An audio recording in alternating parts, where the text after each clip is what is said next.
নমস্কাৰ প্ৰিয় বন্ধু বান্ধৱীসকল, আজি অন্য এটা ৰেচিপি লৈ আহিছোঁ। আজি মই কচু ঠুৰি ৰেচিপি এতিয়া লৈ আহিছোঁ আৰু এই কচু ঠুৰিটো মই যি ধৰণে বনাইছোঁ তেনেকৈ যদি আপোনালোকে বনাই খায় তেতিয়াহ'লে ডিঙি কেতিয়াও নখজুৱাই। আহকচোন চাম মই কেনেকৈ বনাওঁ। মই কচু এক মুঠি লৈ লৈছোঁ আৰু তাৰ চুচবিলাক মই গুচাই লৈছোঁ। আৰু এনেধৰণে যদি চুচবিলাক গুচাই লয় তেতিয়া মানে ভাল, আৰু নহ'লে হেৰি হয় যে আঁহ নিচিনা হৈ থাকে। সেইকাৰণে মই ধুনীয়াকৈ কচু মানে বাকলিবিলাক ধুনীয়াকৈ মই ওপৰ চুচবিলাক এনেকৈ এৰুৱাই লৈছোঁ। আৰু এতিয়া যিহেতু গৰম পৰিছে অলপ আৰু এতিয়া কচু ঠুৰি খাই পেলাই বহুতেই ধুনীয়া লাগে আৰু বহুতে বেলেগ বেলেগ ধৰণে বনায়। মই যি ধৰণে বনাইছোঁ সেই ভিডিঅ'টোহে আপোনালোকৰ আগত শ্বেয়াৰ কৰিছোঁ। এনেকৈ যদি কেতিয়াবা কচু বনালে বহুত খজুৱাই, কিন্তু মই যিটো ধৰণে বনাইছোঁ যদি আপোনালোকে কচু বনায় কেতিয়াও নখজুৱাই। এতিয়া কচুখিনি মোৰ গুচোৱা ভাল হ'ল। গুচাইকৈ ধুনীয়াকৈ ল'লোঁ, লৈ পেলাই ৩-৪বাৰ মই ধুই ল'লোঁ। ধুই পেলাই এতিয়া মই কুকাৰটোত বহাই দিম। গোটেইখিনি মই কুকাৰত সিজাই ল'ম। কুকাৰত 2টা চিটি মাৰিলে হৈ গ'ল। আৰু এইফালে মই সৰু সৰু আলু গুটি কেইটামানো দি দিছোঁ তাতে।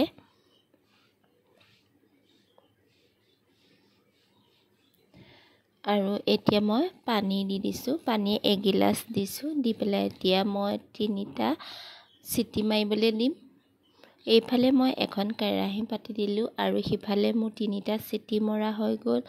আৰু ঠাণ্ডা হোৱাৰ পিছত এইখিনি মই দেখুৱাই দিছোঁ। আৰু এতিয়া মই ইয়াতে পিঁয়াজ দি দিছোঁ। আৰু কচু ঠুৰিখিনিত বেছি মছলা দৰকাৰে নাই।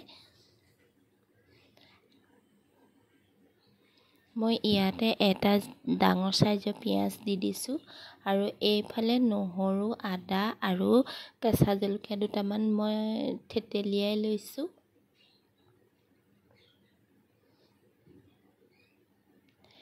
আৰু যিহেতু মই জ্বলা টেঙা 2টা বনাম, সেইকাৰণে অকণমান মানে 2টা জলকীয়াও দি দিছোঁ।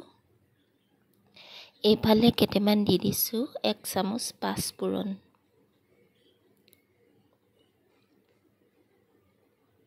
এইখিনি ৰঙচুৱা হোৱালৈকে ভালকৈ মই ভাজি ল'ম।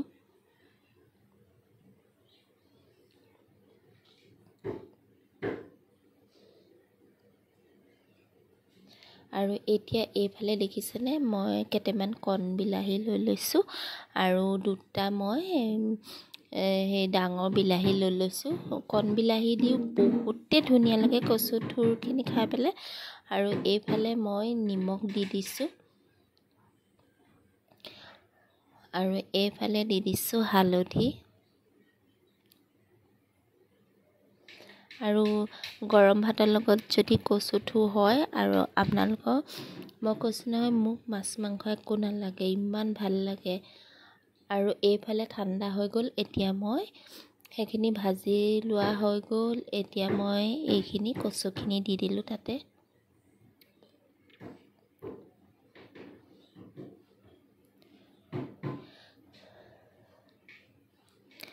যিসকলে কচু খাই বেয়া পায় এনেকৈ এবাৰ বনাই খাব।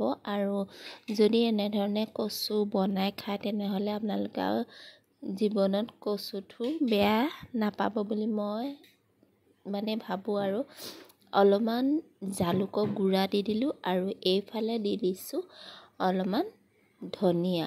এতিয়া মোৰ এইখিনি প্ৰায় হৈয়ে গৈছে। মই 2-3বাৰ ঢাকন দি পেলাই মানে ভাজি ল'লোঁ। এইখিনি মই ইমানটো জোখতে ৰাখি দিম আৰু মই লাষ্টৰ বাৰটো দেখুৱাই দিলোঁ। এয়া ধুনীয়াকৈ হৈ গৈছে কচু ঠুৰিখিনি আৰু দেখিয়ে খাওঁ খাওঁ লাগিছে, বহুতেই টেষ্টি হ'ব। এইফালে মই এখন থালি, চিম্পুল থালি এখনো আপোনালোকৰ আগত দেখুৱাই দিছোঁ। আৰু এইফালে ভাত দিলোঁ। আৰু এয়া হ'ল ৰঙালাও ভাজি, এয়া হ'ল কচু ঠুৰখিনি। আৰু এইফালে ডিমৰ গুড়া ভাজি,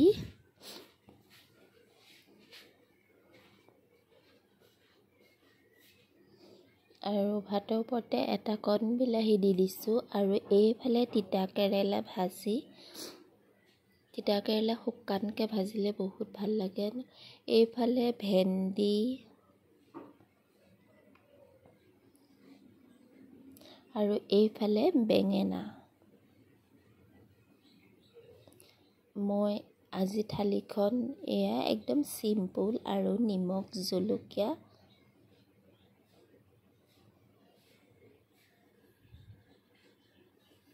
এয়া কেনেকুৱা লাগিছে আজি মোৰ থালিখন আপোনালোকে কমেণ্ট এটা কৰি জনাবলৈ নাপাহৰিব। আৰু লগতে লাইক এটাও কৰি দিব। আৰু যদিহে যিসকলে প্ৰথমবাৰ কাৰণে চাই আছে প্লিজ চেনেলটো ছাবস্ক্ৰাইব কৰি দিব আৰু কাষতে থকা বেল আইকনটো দবাই দিব। আৰু লাষ্টত মই এটা কণীও দি দিলোঁ। আৰু মোৰ আজি ভিডিঅ'টো ইমানে আছিলে। আৰু যিসকলে এনেধৰণে বনাই খোৱা নাই এবাৰ খাব, বহুতে সোৱাদ লগা হয়। আৰু মই থুৰখিনি এটা বাটিত দেখুৱাই দিছোঁ। আৰু আজি ভিডিঅ'টো ইমানে আছিলে। ধন্যবাদ।